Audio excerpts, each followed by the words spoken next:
I don't think there's ever been a better time to buy a new MacBook, but which one should you go for? Which spec? How much should you pay? And also, what are the main differences between them?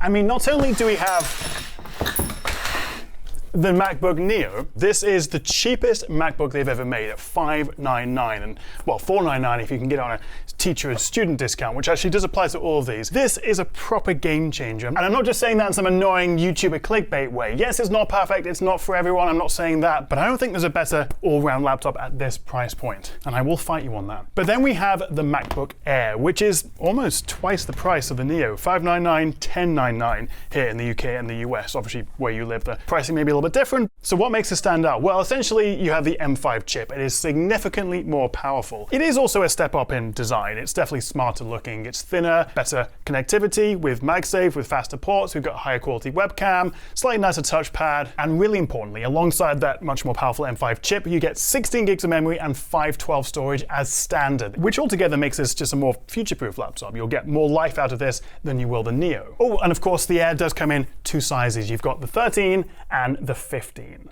Very nice, but what if you want the best screen, the best performance, the best range of ports and connectivity, and the best speakers? Well, that is where the MacBook Pro comes in. This is the base M5 14-inch, and it goes without saying the Pro is the best MacBook, but it does come at the cost of being chunkier, heavier, and also, of course, costing more. Although the good news is that Apple have also bumped up the base spec of the Pro, like we saw with the Air, and now you get 1 terabyte of storage as standard, regardless of which Pro you go for, which is pretty tasty. And if you want to go crazy specking out a MacBook Pro, you can max it out with a, well, M5 Max, 128 gigs of memory, 8 terabytes of storage, and that'll cost you over $7,000.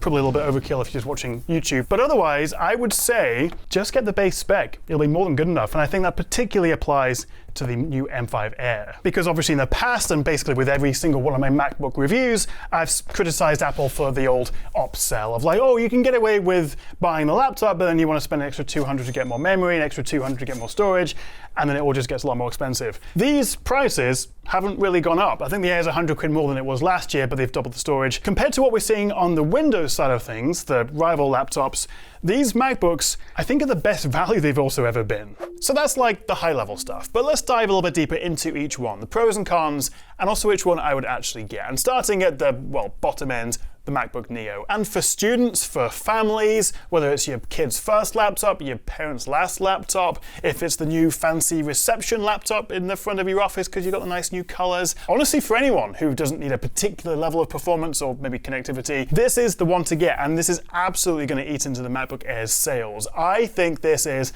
the laptop of the year, and don't get bogged down in the fact it's running an iPhone chip. We've got the A18 Pro in here, which powered last year's iPhones, and the fact that you've only got 8 gigabytes of memory. On paper, the specs are a bit rubbish, but I'm running, well, I'm playing back CapCut here, I've got a YouTube video playing, I've got my Canva presentation. Unless you're 3D rendering or training a local LLM or editing high bitrate 4K videos, this will do pretty much everything you want it to. And the truth is, yes, you can buy a Windows laptop with better specs, like more storage, more RAM, perhaps a slightly more powerful on-paper chip at a similar price point. And certainly you can get similarly priced Windows laptops with better screens.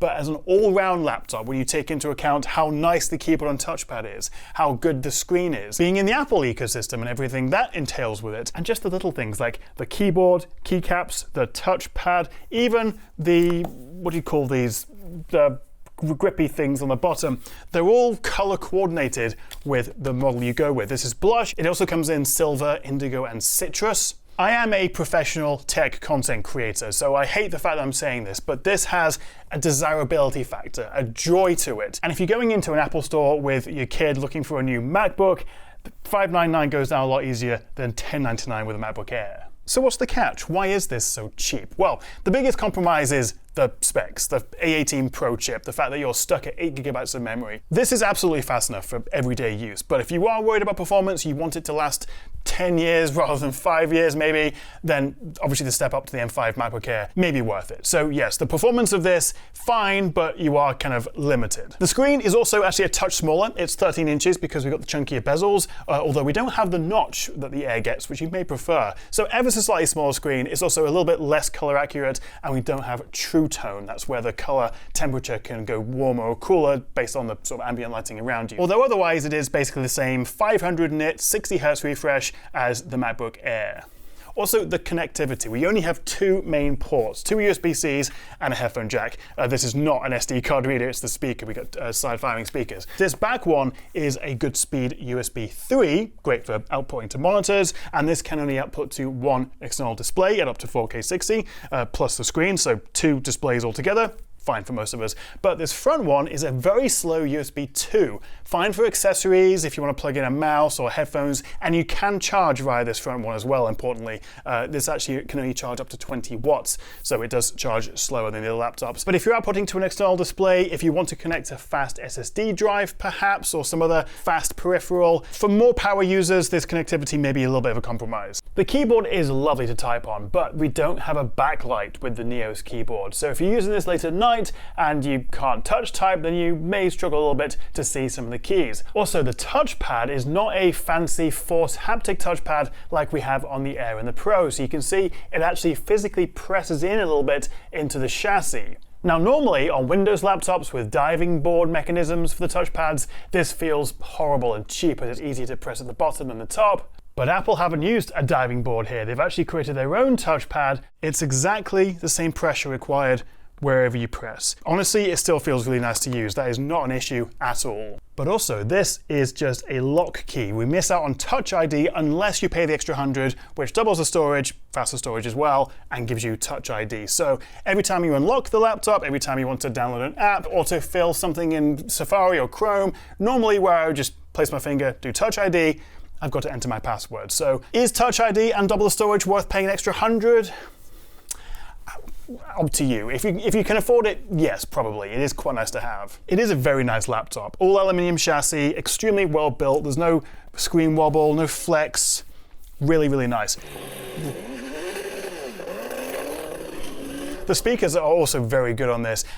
Different sounding to the Air, and that's because these are side-firing rather than under-firing, so you end up with a little bit less bass, but actually a slightly wider soundstage versus the Air. But let's do a test between every MacBook. Can you hear much of a difference? Tire temps look good. 85 front, 75 rear. You are good to push. Copy. Tire temps look good. 85 front, 75 rear. You are good to push. Copy. Tire temps look good. 85 front, 75 rear. You are good to push. Copy. Tire temps look good. 85 front, 75 rear. You are good to push. Copy. Tire temps look good. 85 front, 75 rear. You are good to push. Copy. I also hate doing this, but if you're enjoying the video, you want to see more of me waffle on about tech, then make sure you hit that subscribe button below. So there are definitely some compromises with the MacBook Neo. This is not for everyone, but I sound like a broken record. For $599, $499 for students, this is incredible value, and I think my favorite laptop right now. But then where does that leave the MacBook Air, the world's best-selling laptop, according to Apple? Is it going to be forgotten about with the Neo being almost half the price? Is it worth paying extra 500 quid for this? Well, maybe. I mean, the main advantage of the Air is performance. You have the much more powerful M5 chip, and combined with the 16 gigs of memory, 512 storage is standard. Yes, it is quite a bit more expensive, but you are getting a much better spec. And while the Neo is extremely capable, if you are doing any kind of 4K video editing, rendering, gaming, developing, or you're just not sure if you'll need the performance, then this is a safer bet, and it will certainly last you a lot longer. And of course, you can spec this higher, more memory, more storage, although I wouldn't really bother. If you do need more memory because you think you want better performance, then the Pro is probably a better option for you, because you are still limited with the Air being fanless. It does mean obviously it runs silently, but you are going to see throttling if you're exporting a long video or playing a demanding game for a long period of time or rendering something. The chip will have to cool down and throttle the performance. That's also where the Pro comes into its own. Aside from a decent bump in graphics performance overall, it is quite an iterative upgrade, and that's the problem Apple have been facing. They've been so good, these laptops, for such a long time. Even, well, the M1, but particularly the M2 Air is still incredibly capable, has essentially the same design. If you can find an M2 Air with, on a good deal, that one may still be the best bet. Now the M5 Air is thinner than the Neo, although actually it weighs pretty much exactly the same. But the thinner chassis, the thinner bezels with the notch, with a wider color gamut and True Tone. Touch ID, of course. We also have a higher quality 12 megapixel center stage webcam, which can follow you around if you want. How do the webcams actually compare? Is there a big difference? Well, this is being recorded on the MacBook Neo. Then this is the M5 MacBook Air. Does it look much better? Sound any better? It should be. It is a higher quality webcam. But then how about the MacBook Pro? This is the 12 megapixel center stage webcam on the MacBook Pro M5. One thing a lot of people consider though is instead of a Neo, for similar money, maybe an M1 Air? Well, maybe, although I think the M2 Air was a big step up in terms of performance design, webcam as well. And in fact, let me just show you how the M1 Air looks compared to the Neo. The answer is pretty rough. This is not a good webcam. But yeah, the webcam on the M1 Air kind of sucks. This job feels very strange sometimes. I've got 5 different me's looking back at myself. No one wants that. And importantly, we have MagSafe, so you can obviously charge faster via that, and it frees up both USB-C ports, both of which are also much faster Thunderbolt 4. So you can output to up to 2 external monitors, I believe 4K 144Hz if you're maxing it out, for a total of 3 displays. And we get Wi-Fi 7 and Bluetooth 6 with this, so it is a big step up in terms of connectivity as well. It is a gorgeous laptop, it really is. There's not much to criticize here. It's more about, is another laptop better value? The one thing that bothers me a little bit is that the screen maybe starting to feel a little bit dated. 60 Hz, IPS, 2026 for a £1,100 laptop. You'd probably get a 120 Hz OLED on a Windows rival. Although speaking of screens, while I think most of us would go for the 13-inch, you do of course have the 15. This is the MacBook Air M5 15. I've also got it in a different color here. You're getting a 24% larger screen in terms of surface area, which is noticeable. If you are editing videos, you want 2 apps side by side, you've got a big old spreadsheet to work on, and also the speakers are noticeably better on the 15. But otherwise, they are identical. It's just really about what size of screen you want. So Apple have priced this exactly halfway between the Neo and the Pro, which makes sense. And it's an incredibly well-rounded, future-proof laptop. So why would you spend £500 more, at least, just for the base model of a MacBook Pro, considering it has the same M5 chip as the Air, near enough, in this base spec? This is the M5 14. Well, it's the screen, it's the connectivity, it's the ports, it's the better webcam, it's the better speakers, it's the fact that you have a fan on board, but most importantly, it's because you can pay more and get an M5 Pro and an M5 Max. And my top tip really here is that I probably wouldn't buy this base model MacBook Pro with the M5, because part of the reason you're paying more and compromising on the thicker, heavier chassis is because you want better performance. You need it for your workflow. And if the M5 Air isn't doing it for you, then you're probably best off paying more and getting this with the M5 Pro chip. That's right, the MacBook Pro M5 Pro. Apple love their naming schemes. I'm jumping the gun a little bit. Let's back up a second. We've got the MacBook Pro 14. Then you've got the MacBook Pro 16, although you have to spend $1,000 more to get a 16, and that's because it comes with the M5 Pro as standard. Importantly though, while this has a cheaper entry point, they can both be spec'd up to basically the same level at like over $7,000. But essentially with the 16, you're forced into a higher base spec. So it just comes down to if you want the bigger screen and also slightly better thermals at the cost of weighing an extra 600 grams and the higher starting price.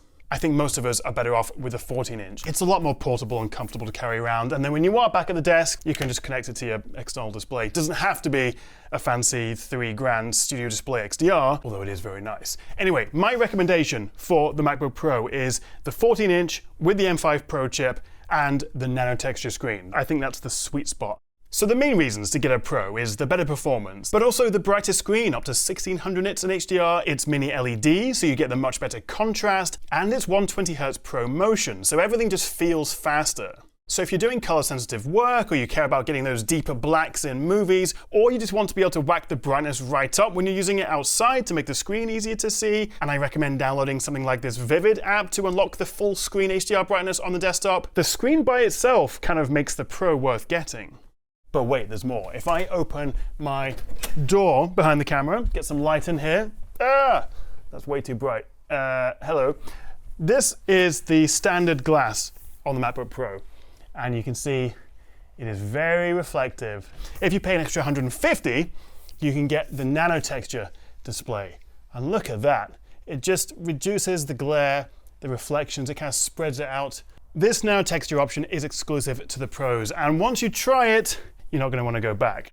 Standard glass versus nano texture. Another reason to get a Pro is the port selection. You've got the two USB-Cs, but they're now Thunderbolt 4 on the base model, along with the MagSafe. And on this side, now we have an HDMI 2.1 and a full-size fast SD card reader. And if you go for the higher spec M5 Pro chip, then these Thunderbolt 4s become Thunderbolt 5, which have a higher bandwidth and allows you to support more high-resolution displays. The only weird thing is that the base MacBook Pro, the M5, the cheapest one, has Wi-Fi 6E and Bluetooth 5.3, which is a generation behind what you get on the Air that has Wi-Fi 7 and Bluetooth 6. And you actually have to pay more to get the M5 Pro version of the Pro laptop to also get Wi-Fi 7 and Bluetooth 6. Not quite sure what happened there. I don't want to get bogged down in benchmarks because we could spend a whole video talking about just the differences between the M5, the Pro, and the Max. The main difference is the M5 Pro gives you more CPU cores, more GPU cores, higher memory bandwidth, you can spec it up to 64 gigabytes of memory. It's a serious step up in terms of performance. And then you've got the M5 Max, which realistically no one should buy unless you know that your work can take advantage of that performance. With up to double the GPU cores, up to 128 gigs of memory, higher memory bandwidth. So part of what makes the Pro so special is how configurable it is to what you need and your budget. The fact that you can go from 1700 to over 7 grand, 14-inch, 16-inch, standard glass nano texture. But speaking of options, if you are weighing up the Neo, the Air, the Pro, then there is another option. iPad, perhaps? This is actually the top spec 13-inch iPad Pro with the M5 chip, with 2 terabytes of storage, with the Pencil Pro, with the Magic Keyboard, effectively turning it into a laptop replacement as far as iPad OS will allow. But this top spec, we're talking 3 grand-ish. iPads can get very expensive as well. I do have a whole separate iPad buying guide, which I will link somewhere. But I think if you do want a kind of MacBook Air replacement, I would look at the iPad Air 11 or 13, pair it with a Magic Keyboard, maybe a pencil down the road.